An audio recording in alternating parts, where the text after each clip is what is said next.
This episode is sponsored by Dove's Hair Care Crown Collection.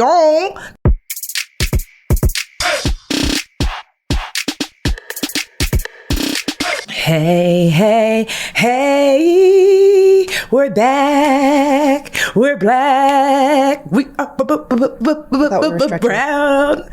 Ambition, ambition, ambition, ambition, ambition.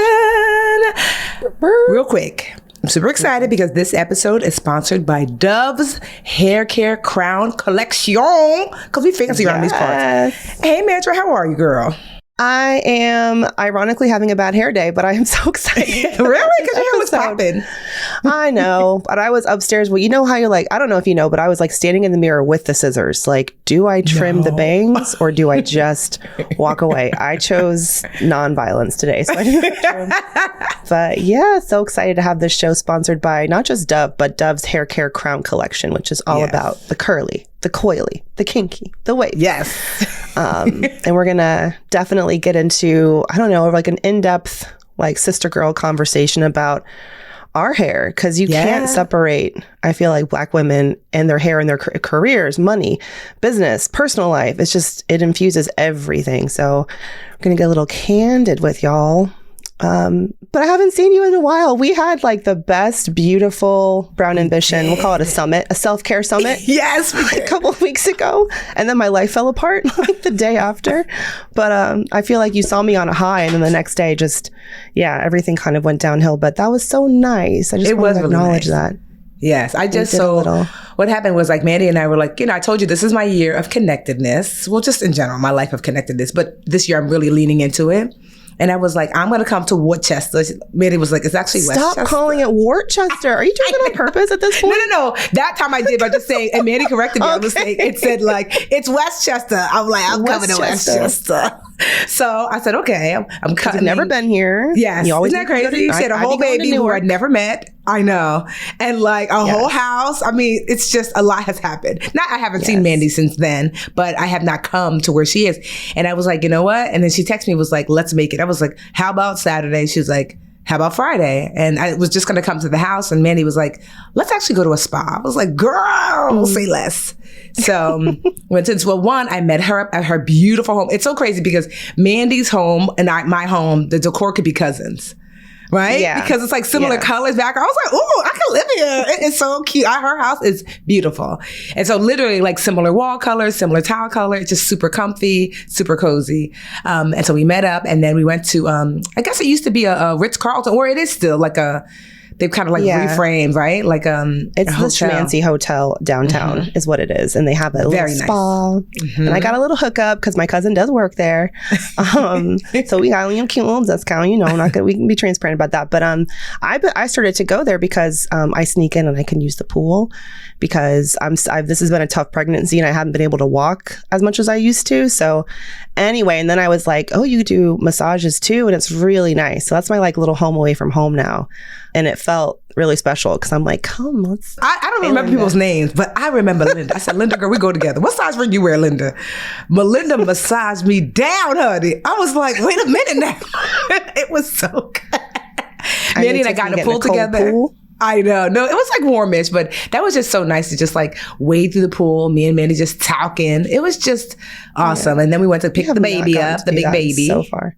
Well, we had our fancy lunch, ladies. Yeah, so that's right. A very delicious lunch. We had lunch at a nice, like, beautiful Mediterranean place in the middle of the day on a Friday. Yes. I just feel, it feels better to me when I do those types of things during the work week because I'm like, this is because you can when you have your own, you can manage your own schedule. But I love going to an empty restaurant in between, like when there's not that many people there. Yes. It was lovely. And then you finally got to meet my baby. I know. We went to pick him up from daycare. Is it daycare or school now? Is it season? Or is it he calls it cool. I don't want to go to cool. Well, we went to cool to pick him up. At first I could tell he was like, who this lady? It took him a little while to warm up. But let me tell you something about me and my bestie. That's my Rio, just so you know. When you say a little while, you mean like 30 seconds, right?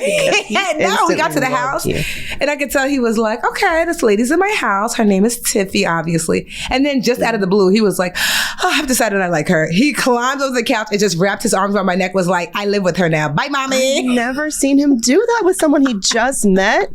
Honestly, I think that kids feed off of our energy, and he's like, mama clearly loves this lady, so I love her. Like, we are related now.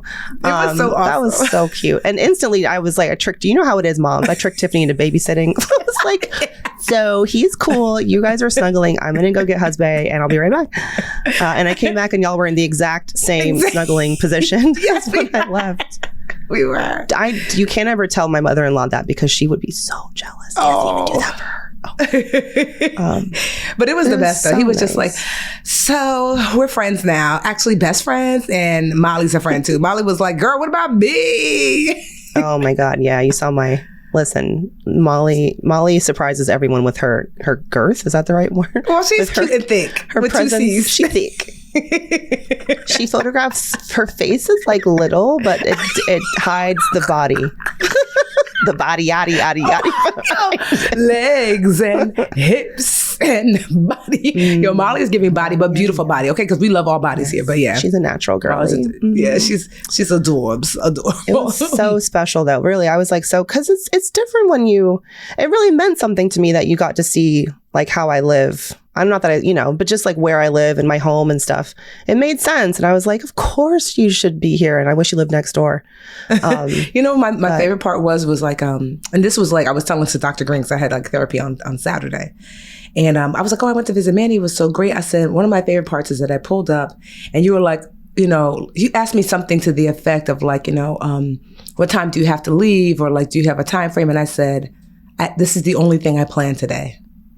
And it felt so good to say it, and your face lit up like, and I'm like, that's how I want life to go. Well, that's how I want life to go, right? That like, yes, you connect with friends in a way that's like, no, you are important to me. And as a result, like, this is it. Like, I didn't have anything else. It was just this. So I was going to stay as long or short as Mandi would have me. And so it was an awesome time. Girl, you could have spent the night. I probably would end up leaving and be like, I'm going to go to the store. So you can babysit. I'm going to go walk around Target for 2 hours. You're like, I got enough sisters who do that to me. No, I don't mind. I love it. Oh, lovely. Well, we got to make that. I don't want to put pressure on it, but we got to make it. Wait, I know for sure I'm going to see you this summer. Because where are we going? We are going to see Beyonce. Mandi blessed me with Beyonce tickets. I mean, I got to pay for that, but the fact that I even have access to Beyonce tickets. Yes. Mandi texted me, was like, awesome cash. Hey, girl, got some tickets. They're awesome. Want to go? I'm like, is this crack she's smoking? Yes. Well, it's in Jersey. I had been trying to get tickets to her show in Atlanta, but I didn't get any codes. I signed up for the Beehive, the city thing, but my bestie Baron, who you met at my wedding, he got a code. And it was so funny because he wasn't expecting it. He got it at work. He happened to have forgotten the city credit card. So he called me. He's like, Mandi, I got the code. Go get your city card. I'm going to put it on your card. And like, we were fighting over what seats to get because Baron was being a little cheapy. And I said, Baron, we agreed. The budget is $1,500. I want to drop a washer dryer on this show because I went to the formation tour, and I tried to get good seats, but I got the nosebleeds, and I was like, I owe this to myself. Plus, I ain't been nowhere in 3 years. I haven't even seen a show like the theater. Like, it's been so long. So I deserve, okay? Yes.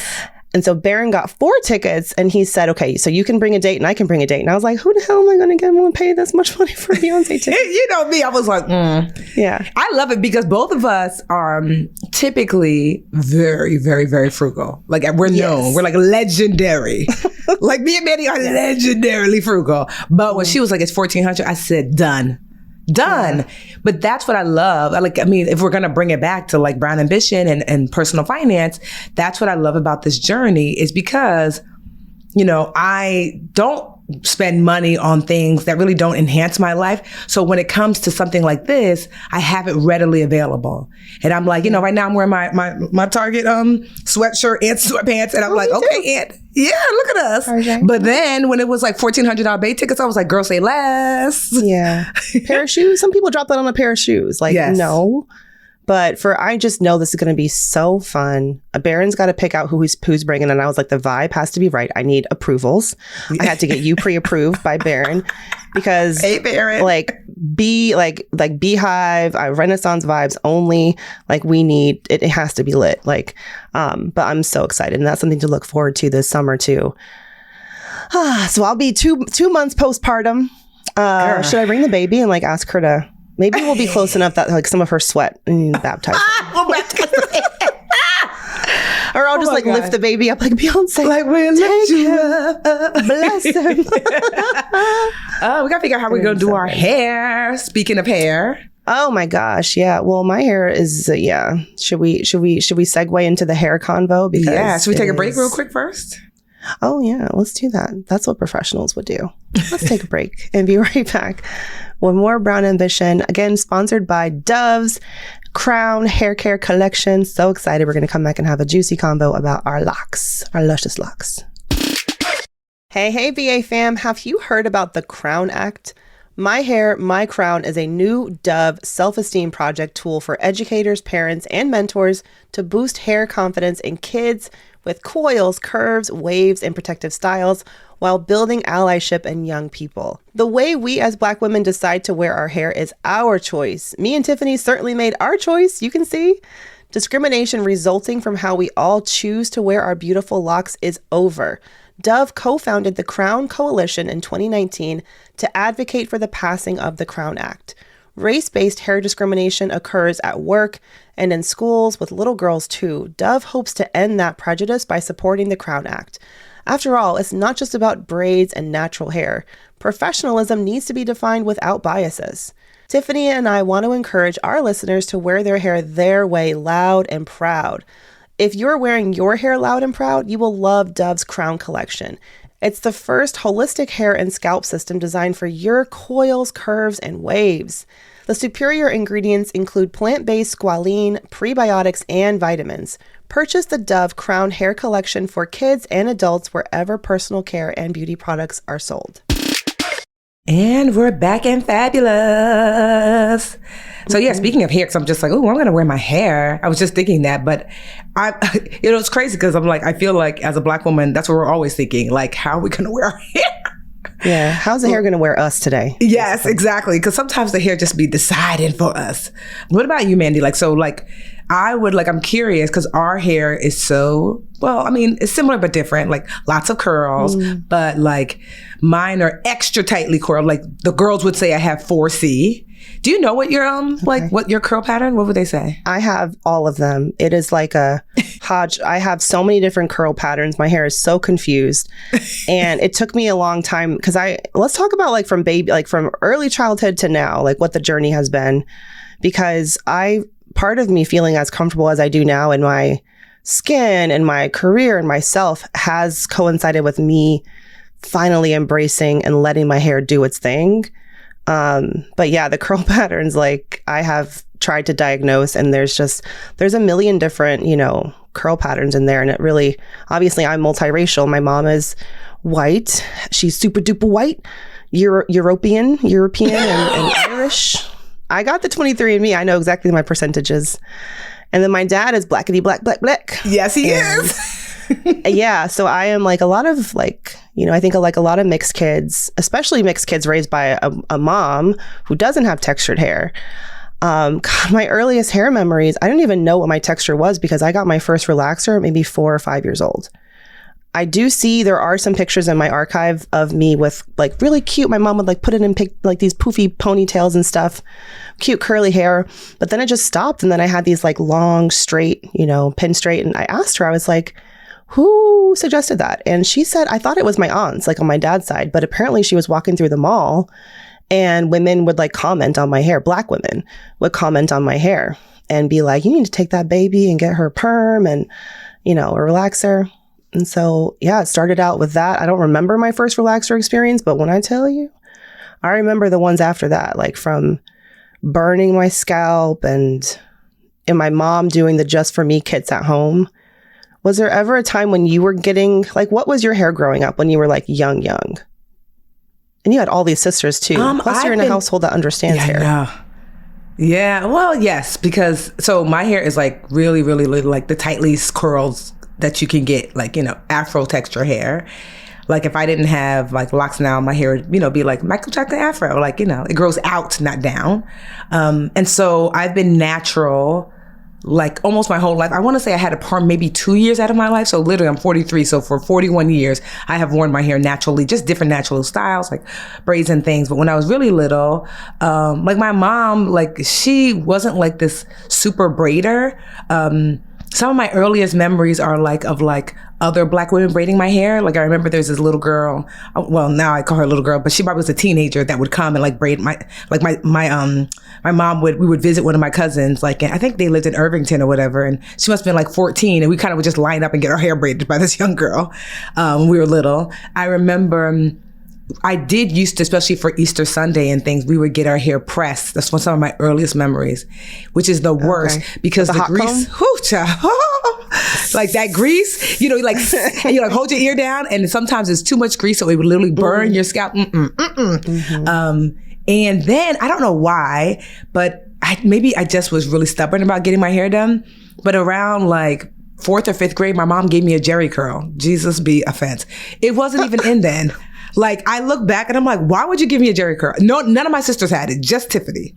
I was like, did you have vendetta? How do you create a jerry curl? How do you create that? Is it product or is it like a semi-relaxer? So it's basically like a curly, it's a relaxer basically that you put like, that instead of like straight, you put like rods in it so it'll be curly, but you have to keep it moist. So you're literally walking around with a wet head 24 hours. Oh my God, we gotta see pictures. Girl, yes, you do. I have a picture of me in 6th grade wearing like this Easter Sunday outfit, and my first foray into public school. I did not know they did not dress up for public school, but I learned that day.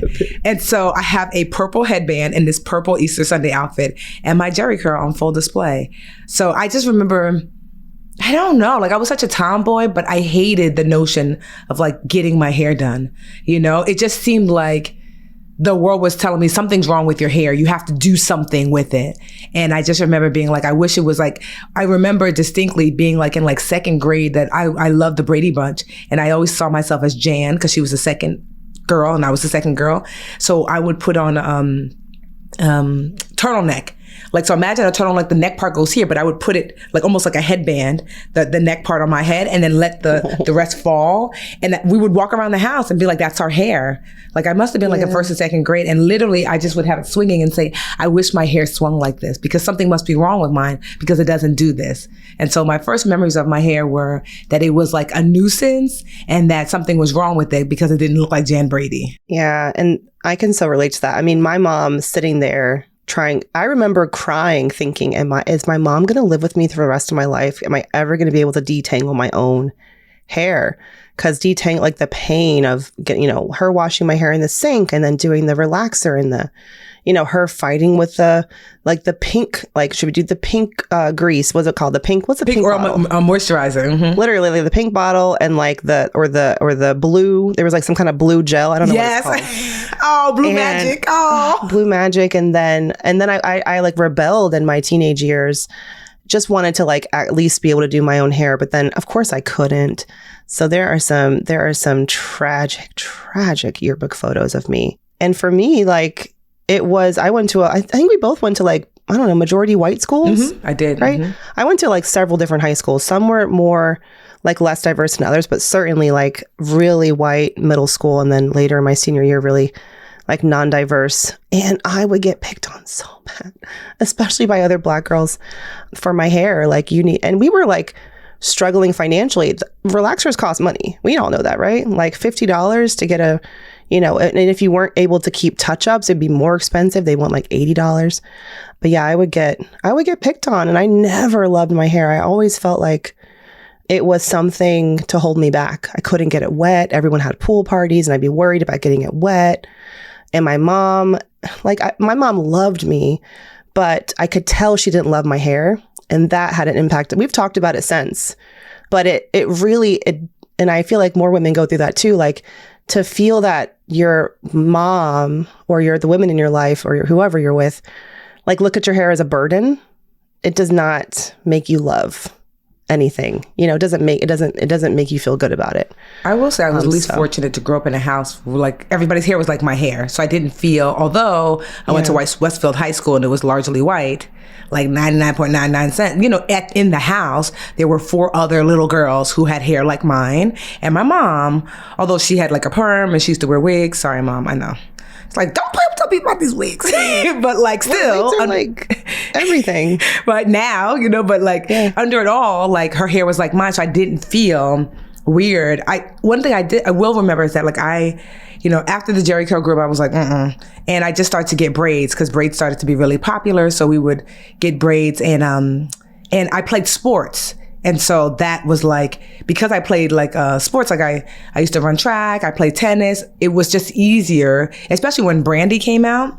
When I was around 15, Brandy and I are the same age. So she came out when she was about 14, 15. And I was like, oh my gosh, she really popularized natural hair via braids. And so all of us had braids. I remember micro braids, which took forever to do and put in, but it gave me this sense of like, okay, I don't have to do my hair daily, but they can still look really nice. And I really, I love that period of like, of braids other than like, because it was very low maintenance other than the taking it out and putting it in. And then for some reason, it was like, because I wasn't going to play sports in college. And so I decided I think I wanted to be like grown and sophisticated. That's what I thought it would look like. I got a perm freshman year, right before college, my freshman year in college. And, my hair was like, girl, what are you doing? At one point I was like, I'm going to be one of those monks that only has like a little piece of ponytail in the middle because it was eating up all of my sides, the back.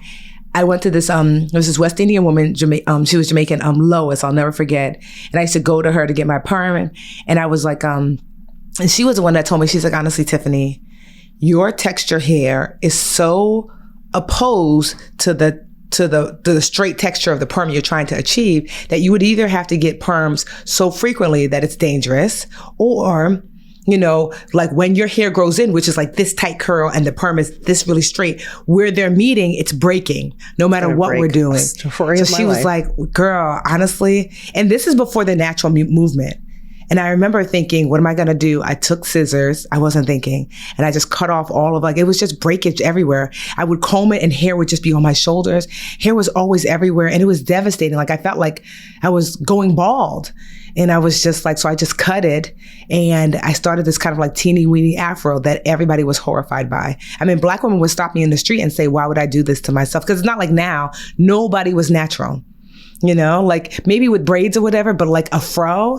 And so I rocked a fro for years. I rocked a fro, like I want to say the last maybe like year in college and then beyond. That's how I met Jarrell. He used to love my little fro. He's like, I ain't never seen nobody with a fro. You look cute. And so I loved my fro, although the fro, because every hairstyle requires different products. So with braids, sometimes it's itchy. So you have like these itchy hairspray things. And then you want to like, you keep your, like they would have you grease your scalp, like the parts, right? And then with a fro, like for my hair, it's so thirsty. So I was putting so much product in it just for it to not be super dry, because with Afro texture hair, you cannot typically comb it just dry out there. Like you will just be, yes, it's painful and you're going to see hair all over the place. So it has to be in a state of moisturization. Like you have to have just at least washed it. Maybe it has conditioner in it. But I used a lot of product when I had a fro, and it was a lot of work. People think that natural hair is not a lot of work, that compared to like perm. Who people? So much work. And so, but I love that fro. I used to get twist outs with it. I learned all these different things to do. I would get like twist outs. I would get braid outs. I would get all these fun things. And then I want to say maybe like 4 or 5 years into having a fro, I really contemplated getting locks, and I was just like, I think, I want the freedom of like the braids without the take down and put in of the braids. Yes. Yeah. And I did a lot of research on like what kind of locks to get. And one of the things I always hated about a perm is the dryer time. Oh my gosh. The dryer time, if you get a perm, I always wondered, like, why can't you just use a blow dryer? Because regular locks are like, you twist them, like you use whatever pomade or whatever gel or whatever, and you twist them and you sit under the dryer for hours. I said, not me. And something called sister locks was just starting to gain popularity. And it's basically this ancient interlocking system that was born in Africa, where you don't twist them.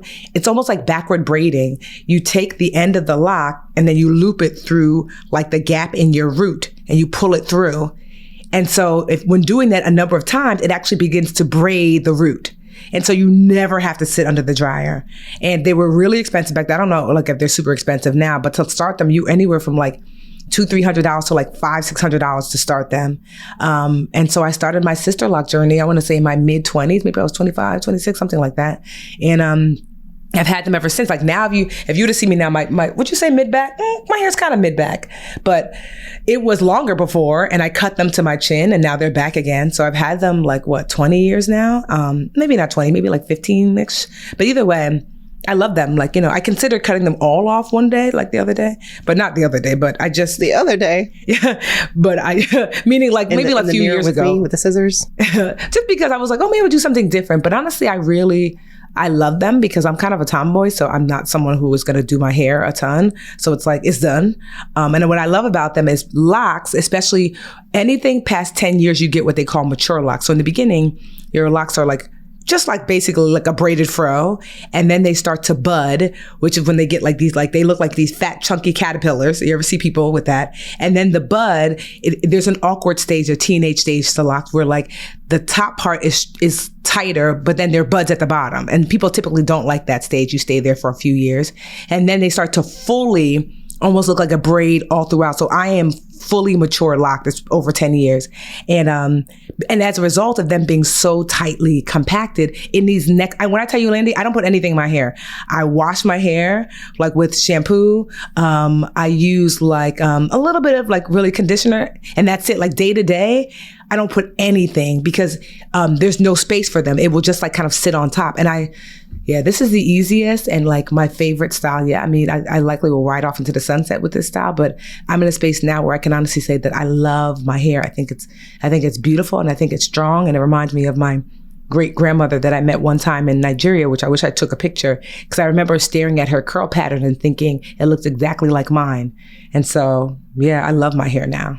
Oh, I love it too. It's just you. I mean, it really became, it's so versatile and beautiful. It's beautiful.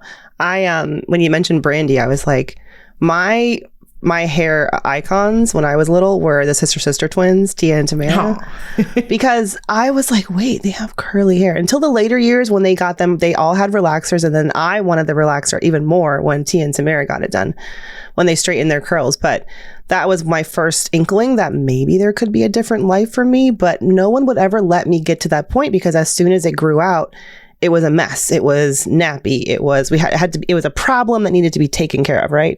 I wonder for you, because this is called like the Dove Crown Collection. It reminds me of the Crown Act, actually, and Dove co-sponsored the Crown Act, which is not federal law yet, but it is in several states, which basically says in the workplace, because Black women, like there's so many examples of people who have been, and even it's written into dress codes in like schools and even some workplaces where braids, locks are not considered appropriate for the workplace or for, in a school setting. And it's anyway, so I'm so happy now that there's actual, and it needs to be like written into the law.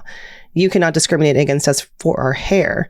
And I know for me, as my career shifted from writer, Mandi, like I was behind the scenes writing, the minute I got on camera, like when I was at Yahoo Finance in my early 20s, that's when my confidence would just be like knocked every time I sat down in the hair and makeup room and it would come from stylists of all different backgrounds, but they didn't really want to touch my hair. It was like, and when I started to transition, which was around that time, I was maybe 25, 26. It was, well, the curls don't look good on camera. It's fuzzy. It's like, can you get them smooth? Could they be the perfect ringlets? Because I feel like in pop culture, if there were natural curlies, they'd be like they would be natural, but they'd be all like they would have used a curling iron or a mini curler or something to get the perfect coils. I don't have that. Look at this. There's like a million different textures. They are the perfect coils. Some of the girlies want to be European and have my mom's blonde straight hairs. And some of the girlies are like, we are from the western coast of Africa and we are proud of it. Like there's just a million different textures.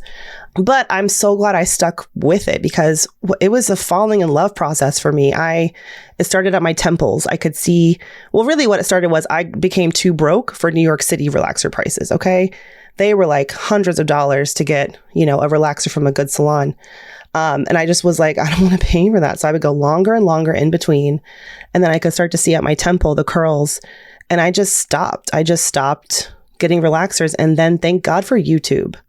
Because you mentioned doing the research about locks, I was researching and I learned about protective styles, Bantu knots. I could get a natural curl, from learning how to do Bantu knots. And just so for all the YouTubers out there who do hair content, I'm like, thank you for providing the guidance that those of us who don't have family or loved ones who understand our hair culture or styles, that was really my education. And I rocked a little baby fro because for me, I transitioned and I would do the same. I would cut because eventually it breaks. You have the curly hair and then you have the relaxed parts. And I would just cut more and more. And finally, I ended up trimming it all. I think I had 3 or 4 inches of curls at that point. And that was it. It just was like, oh, this is what it's supposed to be. And there's no looking back ever since. It just feels like part of me. And of course, I think back to those years at Yahoo and I hadn't yet found my own confidence in it. I definitely would have stuck up for myself more and not have been using flat irons. And there's nothing wrong with flat irons and all that, but, for a lot longer, but I don't have to worry about it anymore. It's so great now. It's funny because I've had celebrity stylists I don't know. I mean, I always come with my hair done because I'm like, what you're not going to do is play me. Yeah, same. But every once in a while, there'll be when I went to the Jennifer Hudson show, shout out to their stylist there. I want to say he's Latino. And at first he was like, oh, I'm going to do your hair. I was like, it's okay. It's done. And he was like, no. But he did this beautiful braid that was I was really impressed. And he actually had So sometimes the really kinky curly girls, they have to decide if they're going to lay their edges down with gel. If you are watching on YouTube, which you ought to be, you can see that I typically don't lay my edges down with gel. I'm like, girl, this is my edge. Get into it. But sometimes for TV or whatever, I will give it a little smoother, slicker, more quote unquote professional, just because, that's what the people be asking for. But he actually put me onto a new gel that I had not. So I was really surprised that not only did he know about my hair, but also products that worked, because oftentimes, because my hair is so tightly curled that most gels are my hair laughs at it girl, we've bested better than you. But bring it. Yeah. So, we put this gel in and it was great, but I just, now where I am now is that I come with the assumption that you don't know how to do my hair, and that's fine. I will come with my hair done. We just pray that the makeup artist knows how to do my brown skin at this point. Hey ladies, have you heard about the Crown Act? My Hair, My Crown is a new Dove self-esteem project tool for educators, parents, and mentors to boost hair confidence in kids with coils, curls, waves, and protective styles while building allyship in young people. Child, that's me. I got all the kinks and girls, and I love it.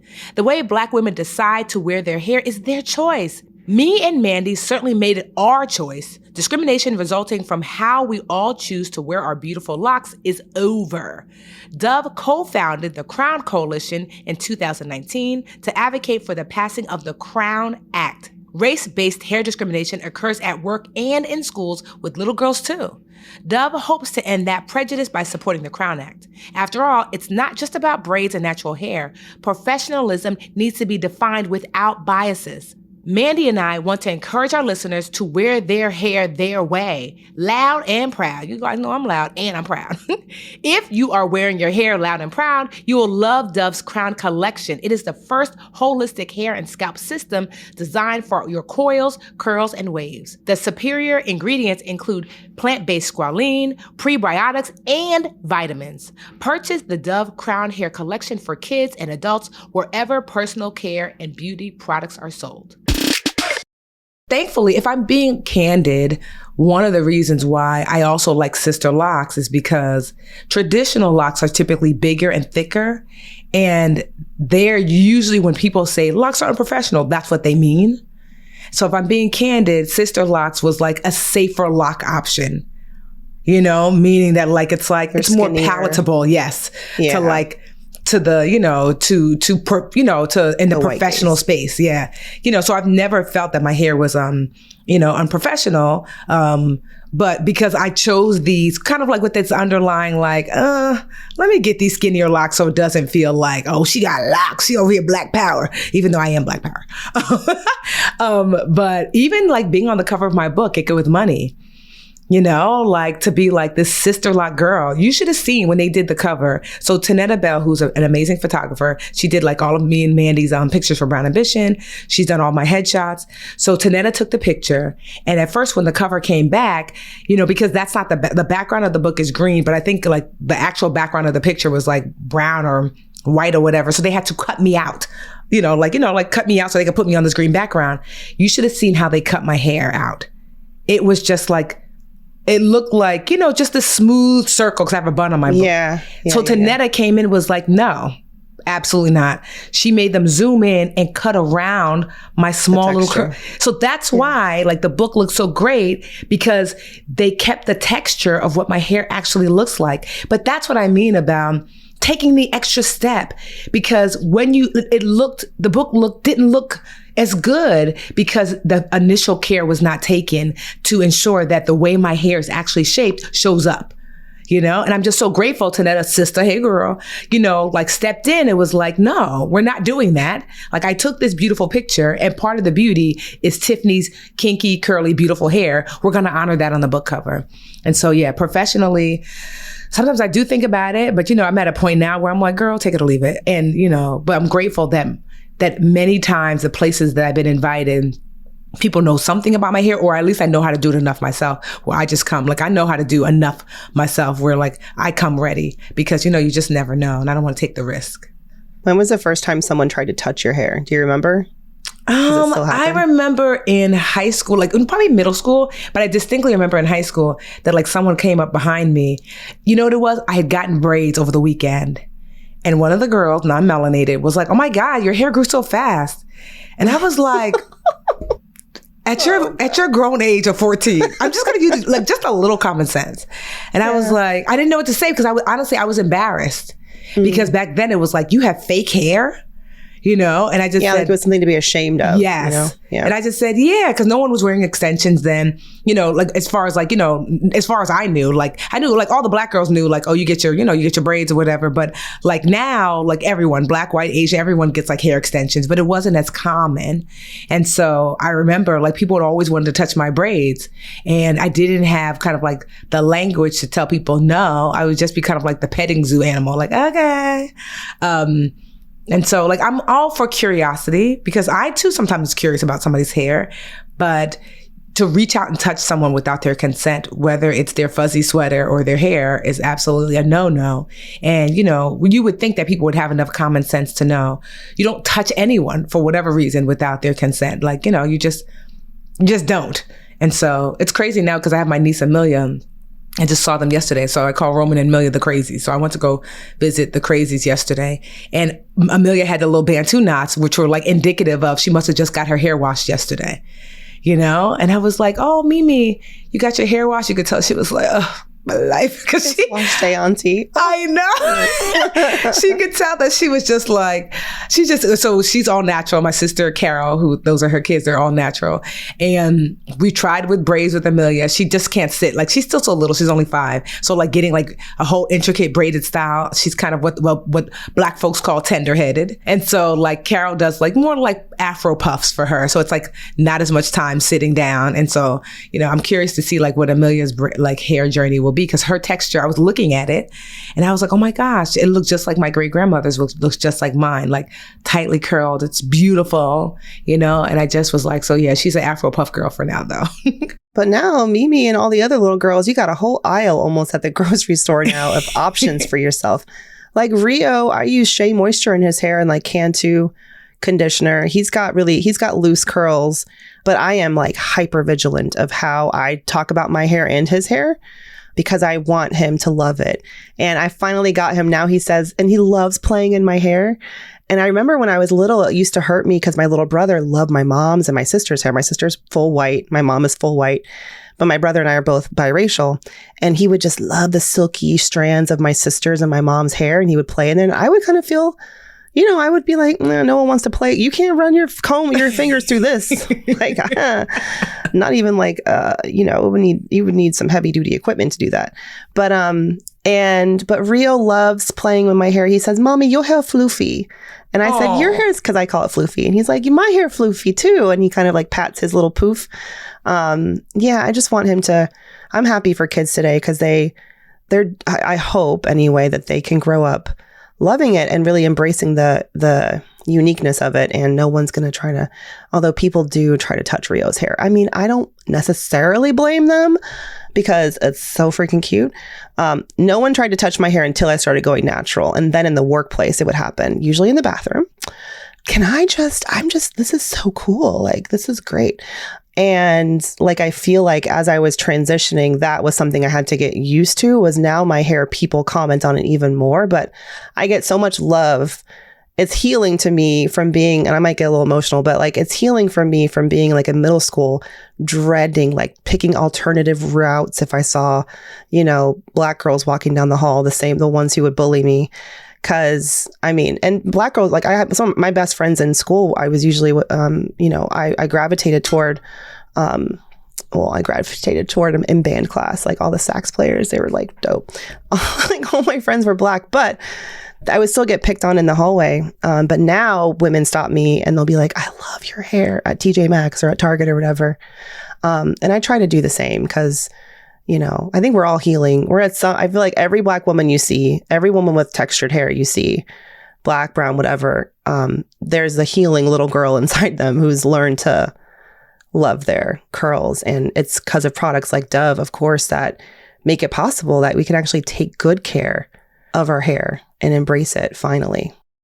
Yeah. And what I love too is that like, I use Dove products not just for my hair, but for my body too, because there's options for sensitivity, because I've got super sensitive skin. I just can't put just any product in my hair. Like I'm very product light when it comes to my, hair, because it's locked now. And so I love the option to be able to use products because when you're putting products in your hair, it's not just your hair, it rolls down into your face and your body and your back. So I'm like hyper vigilant about like, I just can't use just anything. And so, yeah, we're super happy that they've decided to create a space for us to talk about our hair and our journey. So we both say that we both agree that like we're in a space with our hair where we're like, girl, 10 out of 10, I would recommend. Yes. And hey, if y'all have ever, 10 out of 10. I mean, it's not an easy life. This natural hair, this maintenance is not the easiest, but I have my go-to style. This is my version of Sister Locks now. It is like a pony and a big bang. And just all I have to do is trim it like a hedge. I haven't had a proper haircut, as you can probably tell, in a long time. Yeah, I'm really proud. And I feel like for anyone out there, I mean, I do know it still happens. Like even, especially if you have a public facing, like you're in front of people, the comments will come through. And like, if there's anyone who wants to share, if you've had experiences like that and how you've handled it, because even though it's written in law now that you can't be discriminated against because of your hair and how you wear it, that doesn't mean it's also, illegal to pay women less than men for the same work. But yet here we have the wage gap. So it's still happening. And I want to live in that place of reality. So yeah, I feel like if you've ever had that issue, or even when you're interviewing, it's like, how do I wear my hair for an interview? Should I straighten it? Should I tame it, for the first interview, for the first impression? That still happens. And I totally get why you have to like go back and forth like that. And it's just like this mental burden that like other people just don't understand, We'd love to hear from you guys though. Well, like when did you fall in love with your hair, if you have? And you could tweet us, DM us. We'd love some beautiful, heartwarming, or if you have a heartwarming hair story so we can share. Because I think, maybe this is a great episode. If you got a little curly girly, have her sit next to you and listen. Or a curly boy. Yeah, curly boily. I forgot, that's true. Thanks, y'all. I think that's our brown boost too. Like, right? Loving your hair. loving your hair and letting that and just falling in love with it, that relationship that you have. I'm really happy that I've gotten to a place now in my 30s where, okay, I feel like no more hating it. Just embrace it. I'm not going to lie. Sometimes I do hate it because the detangling process is special. But yeah, yay hair. Yay and hair. Thank you to Dove for sponsoring this episode. Yes. We will see you guys next week. Well, we'll see you hopefully on Friday for BAQA. If you've got questions, we've got answers. Until next week/Friday. Bye, y'all. Bye, BA fam. Hey, BA fam. We could not do this show without your support or the support of our team behind the scenes. The Brown Ambition podcast is produced by Cumulus Podcast Network. It's edited by the wonderful Imani Crosby and produced by Tanya Bustos. Dennis Stemplinsky is our in-house tech guru, and I am Mandi Woodruff Santos, your co-host, and I will see y'all next week. Hey, ladies, have you heard about the Crown Act? My Hair, My Crown is a new Dove self-esteem project tool for educators, parents, and mentors to boost hair confidence in kids with coils, curls, waves, and protective styles while building allyship in young people. Child, that's me. I got all the kinks and curls, and I love it. The way Black women decide to wear their hair is their choice. Me and Mandi certainly made it our choice. Discrimination resulting from how we all choose to wear our beautiful locks is over. Dove co-founded the Crown Coalition in 2019 to advocate for the passing of the Crown Act. Race-based hair discrimination occurs at work and in schools with little girls too. Dove hopes to end that prejudice by supporting the Crown Act. After all, it's not just about braids and natural hair. Professionalism needs to be defined without biases. Mandi and I want to encourage our listeners to wear their hair their way, loud and proud. You guys know I'm loud and I'm proud. If you are wearing your hair loud and proud, you will love Dove's Crown Collection. It is the first holistic hair and scalp system designed for your coils, curls, and waves. The superior ingredients include plant-based squalene, prebiotics, and vitamins. Purchase the Dove Crown Hair Collection for kids and adults wherever personal care and beauty products are sold.